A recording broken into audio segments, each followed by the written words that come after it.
최근 중국이 자국에 개최한 역사 전시회에서 한국의 역사를 고의로 왜곡하는 정황이 포착되어 큰 논란이 되고 있습니다. 중국에서는 최근 한중 수교 30주년 및 중일 수교 국교 정상화 50주년을 기념하여 중국 국가박물관의 동방의 상서로운 금속이라는 명목으로 한중 일의 청동기전 유물을 전시했습니다. 중국의 국가박물관 측의 요청에 우리나라 국립중앙박물관은 우리나라의 유물과 함께 각 유물의 신라 고구려 부여, 백제 등 연표를 함께 제공했는데 중국의 국가박물관은 우리나라가 상세히 연표를 작성하였음에도 불구하고 자기들 멋대로 연표에서 고구려와 부여를 제외시킨 뒤 전시했습니다. 심지어 작품 설명란에는 고구려와 부여를 삭제해놓고는 해당 연표는 한국의 국립중앙박물관에서 제공하였다는 출처를 남겨 마치 부여와 고구려를 한국에서 일부러 제외시키고 제공한 것처럼 보였습니다. 수교 30주년을 기념한다면서 우리 역사유물을 빌려놓고 대놓고 뒤통수를 친 셈이죠. 본래 역사유물은 민족의 정체성과 관련된 사안이 크기 때문에 타국의 유물을 빌려갔을 땐 타국이 제공한 자료를 성실히 전시하는 것이 국제관례지만 중국은 이를 지키지 않았습니다. 해당 사실이 알려지자 국립중앙박물관과 외교부는 즉시 해당 연표를 수정할 것을 요구했지만 중국 국가박물관은 아무런 회신도 하지 않았습니다.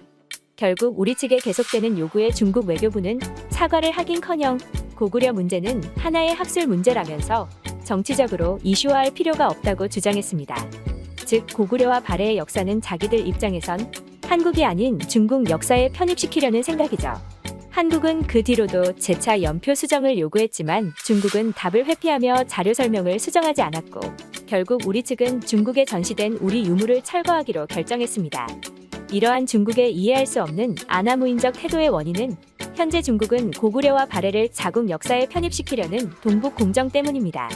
동북공정은 중국이 북부 만주 지역의 역사를 연구하기 위해 국가사업으로 추진하고 있는 연구 계획입니다. 하지만 그 이면에 감춰진 진짜 목적은 중국의 전략지역인 동북지역, 특히 고구려와 발해 등 한반도와 관련된 역사를 자기들 마음대로 중국의 역사로 왜곡시켜 한반도가 통일되었을 때 일어날 영토 분쟁의 정당성을 주장하여 그만큼의 땅을 가져가겠다는 심산입니다. 또한 과거의 동북공정사업은 역사와 영토뿐이었지만 최근 세계적인 K-팝과 K-드라마 등 우리나라의 문화가 거대해지자 아시아의 문화 주도권이 중국에서 한국으로 이동할 수 있다는 위기감에 문화 전반적으로 동북공정을 시도하고 있습니다.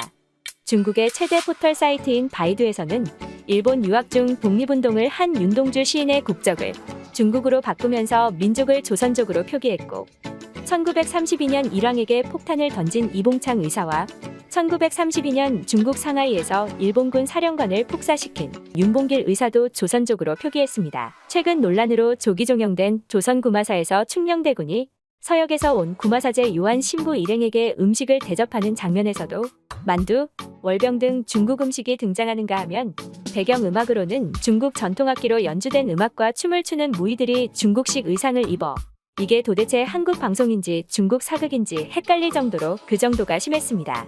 이 밖에도 중국은 2020년 황구시보를 통해 김치가 중국에서 유래한 것으로 주장했고 구독자 1,400만 명을 거느린 중국의 유튜버 리즈치는 라이프 시리즈에서 누가 봐도 김치를 담그는 모습과 한국인의 국민 음식 김치찌개를 끓이는 영상을 업로드하며 해시태그는 차이니스 푸드, 중국 요리법, 중국 전통문화 등을 붙여 김치를 마치 중국 음식인 것 마냥 표기했습니다.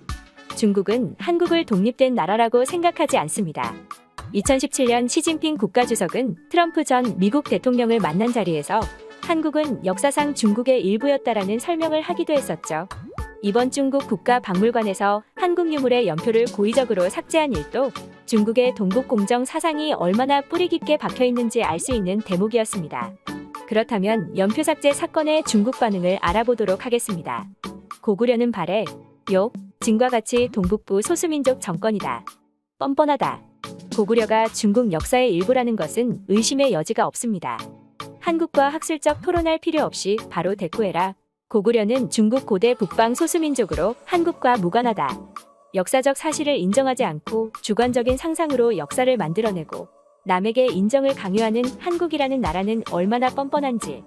2002년 처음 시작된 중국의 동북공정은 20년이 지난 현재 중국인들을 얼마나 잘 세뇌시켰는지 이제는 한국의 모든 것을 중국 것이라고 주장하는 지경에 이르렀습니다.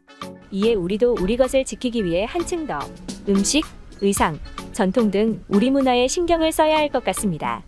오늘 준비한 영상은 여기까지입니다. 도움이 되어 구독과 좋아요를 눌러주신다면 다음엔 더 흥미롭고 새로운 소식들을 가져오겠습니다. 시청해주셔서 감사합니다.